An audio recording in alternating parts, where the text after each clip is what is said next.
So I'm Brandi, excited I too. think we're gonna have you kick us off.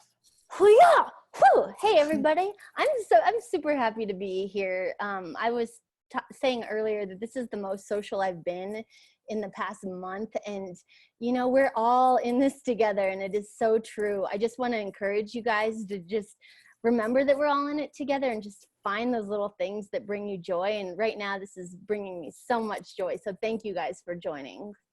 Hello, my name is Brandi Shigley. I'm the founder of Fashion Denver, and I am the marketing girl for Bradley Allen Apparel. We design dress shirts, dress pants, and polo shirts for the super fit, buff dude. So that is what I do, and that's my career. And let's go to the next slide. So one of the things I think is so important is our history. Our history is truly our story. Share it. It makes the journey of entrepreneurship a human experience. For me, I was born in the Philippines. I was abandoned at birth. I went into an orphanage, and then I had a foster mother take care of me for up until I was 16 months old, and I was adopted into the most amazing family. And that is part of my story. That is part of my journey. And I feel like when we can be more real, when we can be more human about sharing those broken parts of who we are and those kind of crazy stories, it just makes our experience as an entrepreneur even more heartfelt. And as an entrepreneur, I'm actually celebrating, this is my 21st year of being an entrepreneur. I've seen more and more just how my history, from even dating back to being a little baby, affects my business now. And so I just want to encourage you, in whatever it is that you're doing, share your story, share where you're from, share your roots. Nobody has perfect roots. So it's great to just be able to share that vulnerability as part of our story, in our own story of entrepreneurship. Next. So for me, if something is not fun and if I'm not playing, I don't want to do it. So finding ways to play in our work life will always keep things fun, and fun added daily to our schedules means less stress, and we all need less stress. So what you guys are seeing in this slide, when I was 9 years old, I was obsessed with making paper purses. You're looking at my original paper purse driver's license. I put that I was a sexy female. I don't know if I meant to do that. And then we've got some of my original fashion sketches. And flash forward to the very beginning of my very first business I started when I was 23, I actually became a handbag designer. So going back to what it was like as a child and feeling that playfulness and feeling that obsession of making a paper ID to go into my paper wallet, and a paper wallet to go into my paper purse, and a paper lipstick, and then seeing that actually come to fruition is such a fun part of my story of being an entrepreneur. And I think that sometimes life just gets so heavy and so stressful and crazy that we forget to play. So whatever it is that you are doing, like, think about those things that just drove you wild with excitement as a child, and keep remembering to play. No matter how old you are, always, always, always play. Next. Share your failures and and be vulnerable. Oftentimes our biggest failures lead to success that's right around the corner. There have been many times in my career where I failed, and I started to realize that failure doesn't mean that I'm a failure. It might just mean that my purpose wasn't happening in whatever situation that was. So about in 2008 to 2012, I actually had a boutique called Fashion Denver, which is still the company. And as I was in that business, I just realized I didn't want to do it. It drained me. It took away from my passion.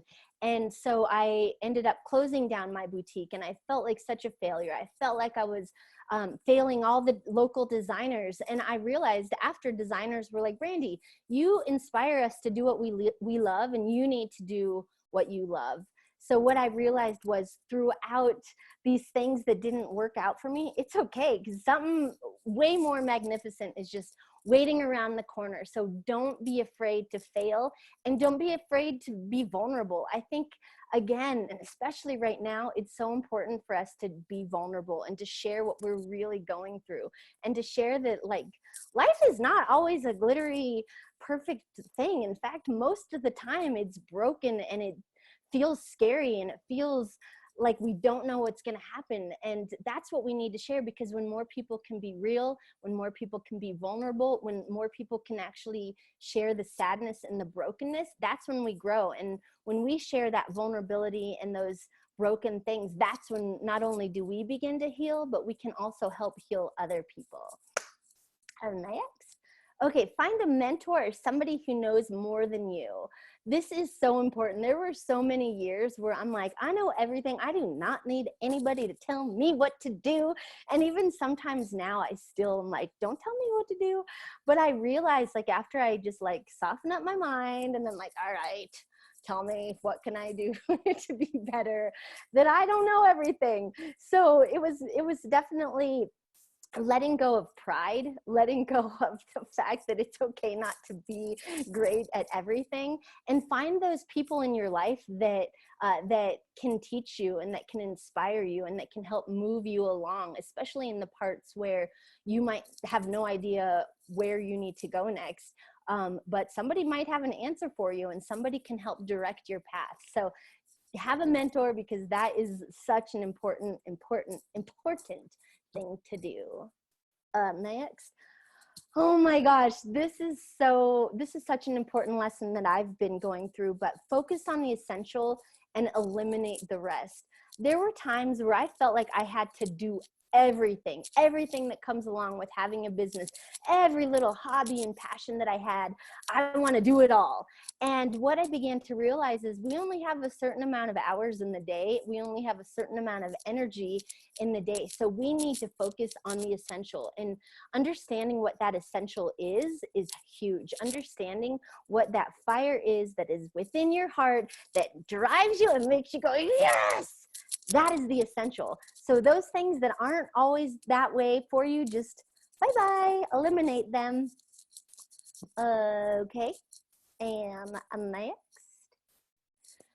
Have your sanctuary and visit often. For me, my bathtub is my sanctuary. After a long day or after a short day, I get in the bathtub, and it is my place where I can decompress, where I can just not think, or I can think. And having that place of solitude is so important. Whether it doesn't even actually have to be an actual place. Like for me, it's my faith, it's my spirituality, it's getting into the word. Like that's what strengthens me. So whenever I'm feeling just that anxiety and that uneasiness, I go to my space that I know will never let me down and will always strengthen me. So have your sanctuary, visit often, and find that rest, because as soon as you find that rest, you can be recharged and re-energized and re-inspired to get through and know that the next day is a brand new day. And well, that's my spiel, and I'm sticking to it. Those are my little points that I just wanted to share with you guys. And these are my websites and my Instagrams. And please reach out if there's anything that is on your mind, or if you're just needing to figure out how to get unstuck. I love figuring out how to get unstuck, and I get stuck too. So I love being able to talk to someone who can get me unstuck. And oh, another thing I want to say is just like surround yourself with people who bring you up and who help you thrive and who believe in you, because that is everything. Like that makes the world of difference. And that's it.